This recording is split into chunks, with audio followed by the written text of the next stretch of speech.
Everyone, welcome to my YouTube channel commerce with Gungun. तो आज हम अकाउंट्स का चैप्टर नंबर 5 का स्टार्ट करने वाले हैं, जो कि अब कंपनी से स्टार्ट होता है। तो कंपनी का क्या है, ये चैप्टर नंबर फर्स्ट है, जिसका नाम है अंश पूंजी के लिए लेखांकन, यानी कि अकाउंटिंग फॉर शेयर कैपिटल। तो ये जो चैप्टर है, यानी कि कंपनी का जो चैप्टर फर्स्ट है और चैप्टर सेकंड है, जो कि शेयर और डिबेंचर का है, वो बहुत ही इम्पॉर्टेंट चैप्टर है, क्योंकि ये हाई वेटेज के मार्क्स यहाँ से स्कोर हो रहे हैं। यानी कि यहाँ से बड़े जो क्वेश्चन है, 4 मार्क के क्वेश्चन या जो एमसीक्यू फिलअप है या छोटे छोटे क्वेश्चन भी यहाँ से बनते हैं। तो ये दोनों चैप्टर बहुत ज्यादा इम्पोर्टेंट है आरबीएसई बोर्ड एग्जाम के स्टूडेंट्स के लिए। तो let's get started with this one shot. तो अंश पूंजी के लिए लेखांकन, तो इसका मतलब है कंपनी अधिनियम 2013 की धारा 220 के अनुसार यहाँ पे ये जो धारा है या जो अनुभाग है, ये आपको पूछा जा सकता है कि ये फिलअप में या टिकअप में आपको पूछे जाते हैं। तो कंपनी अधिनियम 2013 की धारा 220 के अनुसार कंपनी से आशय इस अधिनियम के अंतर्गत या पूर्व के किसी कंपनी अधिनियम के अंतर्गत पंजीकृत कंपनी से है। यानी कि इस अधिनियम के अंतर्गत जो रजिस्टर्ड कंपनी है, तो वो क्या है, उससे संबंधित है। कंपनी का मतलब क्या होता है, एक कंपनी को व्यक्तियों के एक संघ के रूप में देखा जा सकता है, जो कि राशि को एकत्रित करते हैं या फिर राशि को एक सामान्य स्कंद के रूप में एक सामान्य उद्देश्य की पूर्ति के लिए उपयोग करते हैं। यानी कि व्यक्तियों का एक संघ, यानी कि व्यक्तियों का एक ग्रुप जब जुड़ते हैं और एक बड़ी कंपनी का निर्माण करते हैं, तो वो क्या कहलाती है, कंपनी कहलाती है। जिसमें लोग अपनी पूंजी लगाते हैं या कोई शेयर्स खरीदते हैं, तो उसमें क्या है, कंपनी है। कंपनी की क्या क्या विशेषताएं होती हैं। फर्स्ट विशेषता है हमारी निगमित संस्था, यानी कि कंपनी का निर्माण किया जाता है लोगों के द्वारा, ग्रुप बना के या व्यक्तियों के संघ के द्वारा निगमित संस्था, यानी कि इसका निर्माण किया जाता है। फिर आता है पृथक वैधानिक अस्तित्व, यानी कि कंपनी का अपने मालिक से, ओनर से क्या होता है, इसके जो सदस्य हैं उनसे क्या होता है, अलग अस्तित्व होता है। ये अपने नाम से खाता खोल सकता है या किसी से एग्रीमेंट कर सकता है कंपनी। तो ये क्या है, पृथक अस्तित्व है। फिर आता है सीमित दायित्व, यानी कि जिन्होंने अंश खरीदे हैं, तो उनकी अंश की पूंजी जिन्होंने लगाई है, उनकी पूंजी तक ही वो क्या होती है, सीमित होती है। यानी कि उससे ज्यादा उनका दायित्व नहीं बनता है, जितनी पूंजी है उतना ही उनका दायित्व है। फिर आता है स्थायी उत्तराधिकार। स्थायी उत्तराधिकार क्या मतलब है कि इसमें लोग आते जाते रहते हैं, लेकिन कंपनी बंद नहीं होती, कंपनी चलती रहती है। फिर आता है सार्वभौम मुद्रा, यानी कि कंपनी का कोई सिग्नेचर नहीं होता है, इसलिए क्या कंपनी को क्या रखनी पड़ती है, सार्वभौम मुद्रा, यानी कि सील रखनी होती है अपनी। फिर अंशों का हस्तांतरण, ये क्या करती है, अंश जारी करती है और अंशों का हस्तांतरण करती है। और नेक्स्ट है अभियोग चलाना तथा अभियोजित होना, यानी कि कंपनी केस कर भी सकती है और कंपनी पर केस हो भी सकता है किसी सिचुएशन को लेकर। तो ये क्या करती है, अभियोग चलाना और अभियोजित होना। फिर आता है कंपनी के प्रकार। दायित्व के आधार पर 3 प्रकार की होती है। कौन कौन सी, अंशों द्वारा सीमित दायित्व, गारंटी द्वारा सीमित कंपनी और असीमित कंपनी। अंशों द्वारा सीमित दायित्व वाली कंपनी मतलब जिस व्यक्ति ने जितने अंश खरीदे हैं, जितनी अंश पूंजी के अंश खरीदे हैं, उस पूंजी तक ही उसका दायित्व बनता है, उससे ज्यादा उसका दायित्व नहीं है। गारंटी द्वारा सीमित कंपनी मतलब क्या होता है कि व्यक्तियों को ये गारंटी दी जाती है कि ये कंपनी जब इसका समापन होगा तब आपको इतने पैसे मिलेंगे। तो ये क्या होती है, गारंटी द्वारा सीमित कंपनी। और असीमित कंपनी, जिसमें सभी सदस्यों का दायित्व क्या होता है, असीमित होता है। ऐसी जो कंपनियां वो भारत में नहीं पाई जाती है। फिर आता है सदस्यों की संख्या के आधार पर सार्वजनिक कंपनी। सार्वजनिक कंपनी मतलब इसमें जो कम से कम सदस्य कितने होते हैं, 7 होते हैं और मैक्सिमम की कोई सीमा नहीं है। इसका जो वार्षिक टर्नओवर कितना होना चाहिए, 5 करोड़ होना चाहिए। हाँ, 5 लाख होना चाहिए। हाँ जी, 5 लाख है, 5 लाख होना चाहिए इसका। जो वार्षिक जो पूंजी है उसकी कितनी होनी चाहिए, 5 लाख होनी चाहिए। और ये सार्वजनिक कंपनी जो अपने पीछे क्या लगाती है, लिमिटेड शब्द लगाती है। निजी कंपनी क्या है, जिसमें कम से कम 2 सदस्य होते हैं और मैक्सिमम कितने होते हैं, 200। और इसके जो पूंजी है, हाँ, कितनी होती है, 1 लाख होती है। और ये अपने जो कंपनी है, कंपनी के नाम के पीछे क्या लगाती है, प्राइवेट लिमिटेड लगाती है। और एकल व्यक्ति कंपनी, यानी कि ओपीसी 1 पर्सन कंपनी में एक व्यक्ति द्वारा क्या चलाई जाती है, कंपनी चलाई जाती है जिसका वार्षिक टर्नओवर 2 करोड़ से ज्यादा नहीं होना चाहिए। फिर आता है कंपनी की अंश पूंजी। अंशधारी क्या होते हैं? तो कंपनी कृत्रिम व्यक्ति के होने के कारण अपनी पूंजी को स्वयं उत्पन्न नहीं कर सकती, जो आवश्यक रूप से कुछ व्यक्तियों से एकत्रित की जाती है। यानी कंपनी अपने आप से पूंजी ला नहीं सकती, इसलिए वो क्या करती है, जनता से पैसे मांगती है अपनी कंपनी को चलाने के लिए। ये व्यक्ति कंपनी के अंशधारी कहलाते हैं, जो कि कंपनी के अंश खरीदते हैं, तो वो क्या कहलाते हैं, अंशधारी कहलाते हैं। इनमें एकत्रित राशि कंपनी की अंश पूंजी कहलाती है, और जो इकट्ठी की है पूंजी वो क्या कहलाती है, अंश पूंजी यानी शेयर कैपिटल कहलाती है। फिर आता है अंश पूंजी का वर्गीकरण, यानी कि अंश कितने प्रकार के होते हैं। अंश पूंजी के वर्गीकरण क्या है? अधिकृत पूंजी, जिसे हम प्राधिकृत पूंजी या पंजीकृत पूंजी कहते हैं, वो क्या होती है? अधिकृत पूंजी कंपनी की अंश पूंजी की वह राशि है जो कंपनी के सीमा पार्षद नियम के द्वारा निर्गमित करने हेतु अधिकृत है। कंपनी सीमा पार्षद नियम में उल्लेखित पूंजी से अधिक राशि को एकत्रित नहीं कर सकती। यानी कि हमारे पास जितनी पूंजी है उसको हमें कितना अलॉट करना है, यानी कि कितना जनता में जारी करना है, तो वो क्या है, हमारी अधिकृत पूंजी है। फिर आता है निर्गमित पूंजी, यानी कि अधिकृत पूंजी से हमने कितनी निर्गमित यानी इशू कर दी है, तो वो क्या आती है, निर्गमित पूंजी। अधिकृत पूंजी का वह भाग जिसे जनता को अंश अभिदान के लिए वास्तविक रूप से प्रस्तावित किया जाता है, उसे निर्गमित या इशूड कैपिटल कहते हैं। फिर आता है अभिदत्त पूंजी या प्रार्थित पूंजी।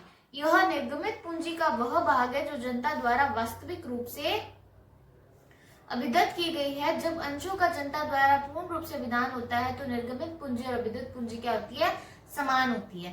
तो इसमें अभिदत्त पूंजी में क्या है, जो राशि जनता द्वारा स्वीकार की गई, यानी कि जनता द्वारा जितने अंश खरीदे गए हैं, और जो हमारे निर्गमित की गई पूंजी है, अगर वो जनता पूरी खरीद लेती है तो उसमें क्या हो जाता है, जो निर्गमित और अभिदत्त पूंजी क्या होती है, हमारी समान होती है। फिर आता है मांगी गई या याचित पूंजी। अधिकृत पूंजी का वह भाग जो कि अंशों पर मांगी जाती है। कंपनी समस्त राशि या अंशों पर अंकित मूल्य के भाग को मांगने का निर्णय ले सकती है। यानी कि मांगी गई पूंजी क्या होती है, जैसे हम फर्स्ट कॉल पे मांगते हैं, सेकंड कॉल पे मांगते हैं, थर्ड कॉल पे, ऐसे जो मांगी गई पूंजी है वो क्या है, मांगी गई या याचित पूंजी कहलाती है। फिर आती है प्रदत्त पूंजी।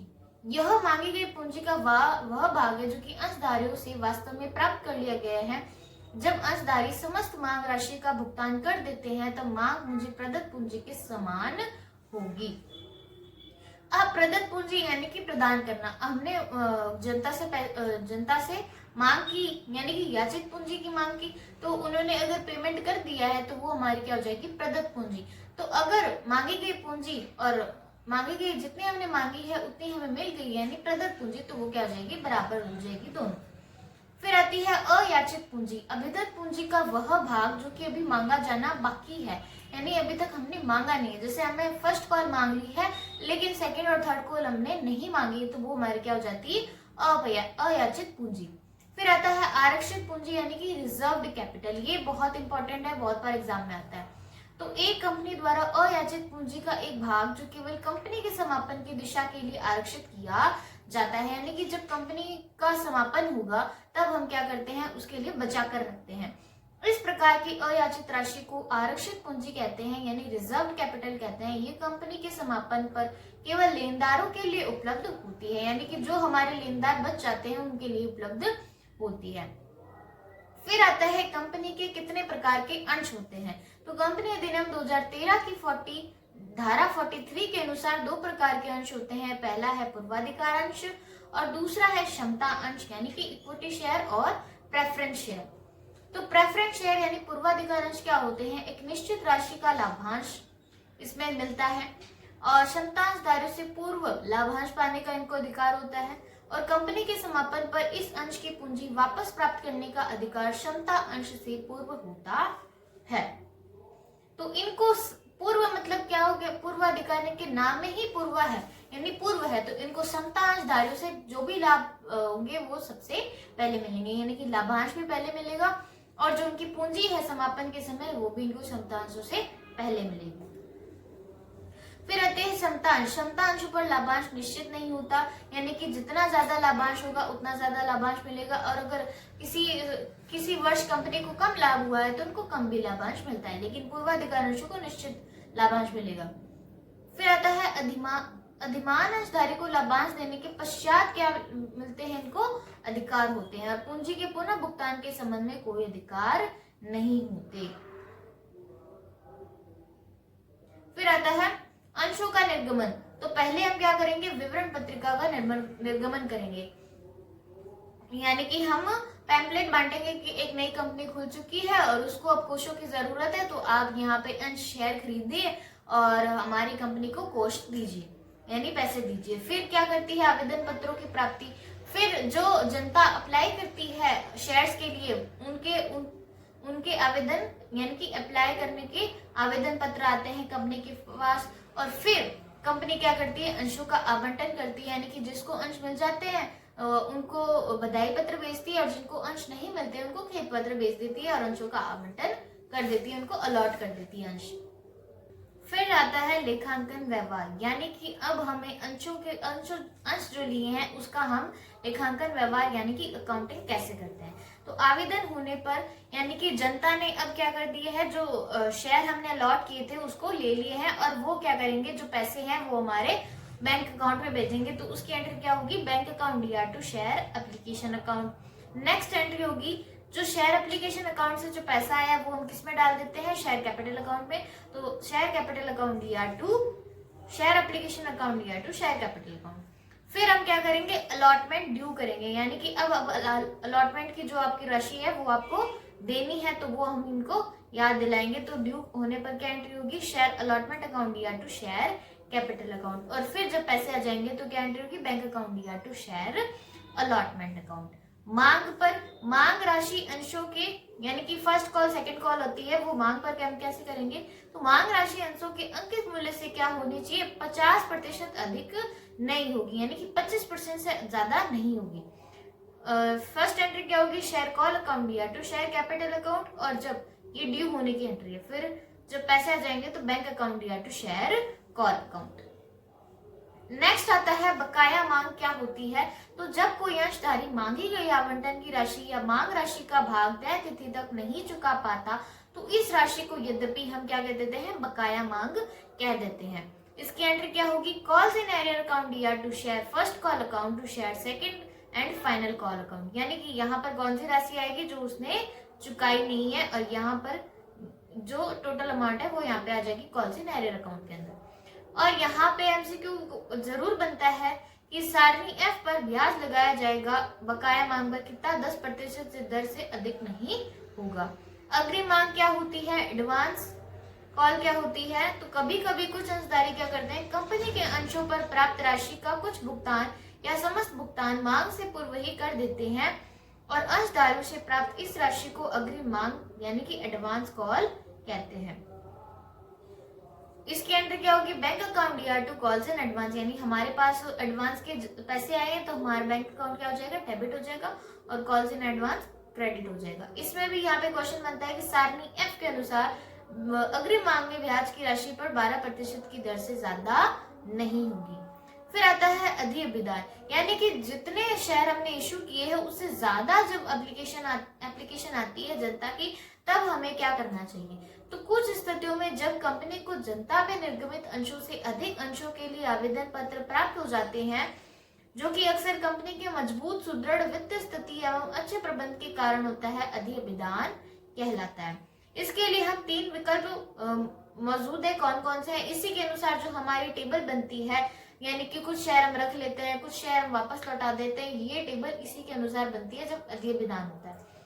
कुछ आवेदनों को पूर्ण रूप से स्वीकार करके तथा शेष को पूर्ण रूप से मना कर दिया जाता है, यानी जितने हमने इश्यू किए हैं वो तो हम उतने तो रख लेते हैं, और जो ज्यादा आए हैं उनको वो वापस लौटा देते हैं। पहला तो ये।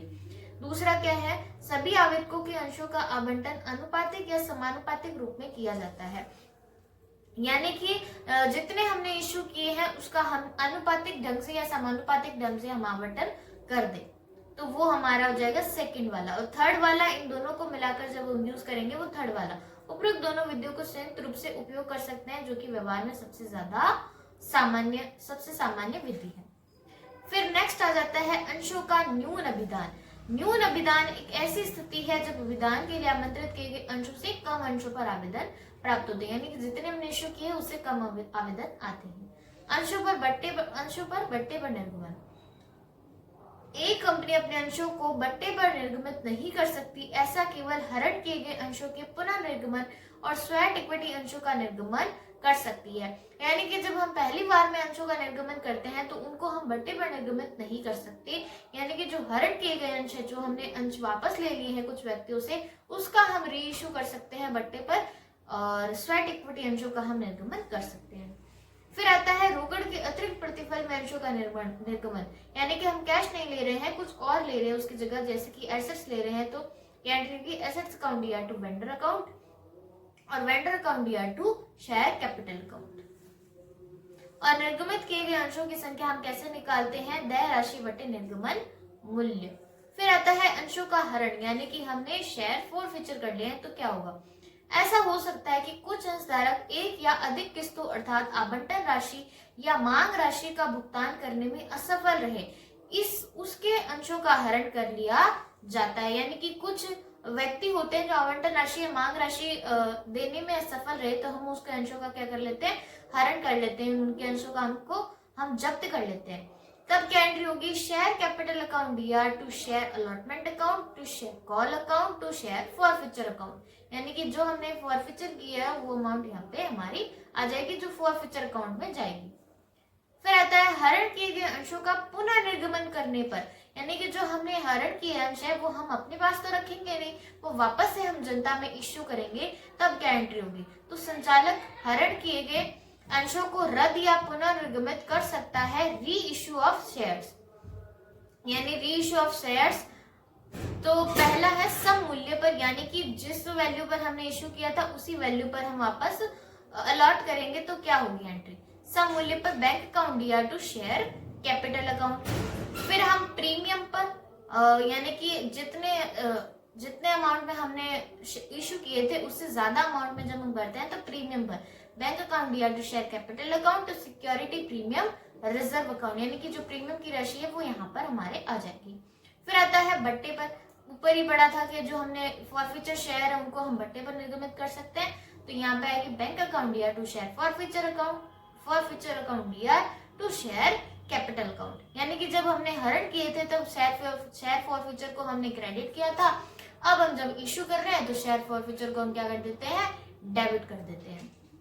फिर यहाँ पे मेन क्वेश्चन बनता है, जरूर बनेगा, कि अधिमूल्य का उपयोग निम्न 5 उद्देश्यों के लिए किया जाता है कि कौन कौन से वो उद्देश्य हैं, यानी कि जो हमने प्रीमियम की राशि इकट्ठा की है इश्यू के टाइम, तो वो जो उसका यूज हम कहाँ करते हैं? तो पहला है पूर्ण भुगतान बोनस अंश के निर्गमन पर, जो कि इस संदर्भ में जारी न की गई अंश पूंजी से ज्यादा न हो, यानी बोनस अंश देने में। फिर आता है दूसरा कंपनी के प्रारंभिक व्ययों का अभिलेखन करने में, यानी कि जो कंपनी के शुरुआती जो एक्सपेंसेस होते हैं उनका अभिलेखन करने में। और थर्ड पॉइंट है कंपनी के व्ययों को अपलिखित करना या कमीशन का भुगतान या प्रतिभूतियों पर बट्टा प्रदान या बट्टे को अपलिखित करना, यानी कि जो कंपनी के एक्सपेंसेस है, जैसे कमीशन है, कमीशन का भुगतान करना है, या कोई प्रतिभूतियां हमारी एसेट्स है उस पर हमने डिस्काउंट दिया है तो उसकी भरपाई करनी है, तो उसमें यूज करते हैं। फिर आता है फोर्थ, अधिमान अंशों के मोचन पर अधिमूल्य का भुगतान और कंपनी के ऋण पत्रों के मोचन पर अधिमूल्य का भुगतान, यानी कि जब हम ऋण पत्रों का मोचन करते हैं तब हम इसका यूज करते हैं, और स्वयं के अंशों का क्रय करने पर भी हम इसका यूज करते हैं। तो ये था हमारा चैप्टर नंबर 5, जो कि कंपनी का चैप्टर नंबर 1 है। आई होप आपको ये समझ आया होगा, और इससे आपका जो पूरा चैप्टर है उसका रिवीजन हो गया होगा। इसमें क्वेश्चन आंसर तो नहीं है हालांकि, तो आप उसको अपनी नोटबुक में प्रैक्टिस जरूर करिएगा। इसमें थोड़ी बहुत थ्योरी है और कुछ इंपॉर्टेंट टॉपिक्स है जो कि एमसीक्यू और फिलअप में पूछे जाते हैं, तो वो मैंने यहाँ पे कवर करने की कोशिश की है। और ये मैंने अपने बोर्ड एग्जाम से 1 महीने पहले बनाए थे, तो मैंने वो चीजें लिखी थी जो मैं अपने पेपर देने से पहले 1-2 घंटे पहले पढ़ के जाऊं और मैं वो रिकॉल कर पाऊँ चीजें, इसलिए मैंने ये बनाए थे। तो आई होप आपको ये पसंद आया होगा लेक्चर्स। अगर पसंद आया तो इस वीडियो को लाइक करें और मेरे चैनल को सब्सक्राइब करें। तो मिलते हैं अगले लेक्चर्स में, तब तक के लिए धन्यवाद।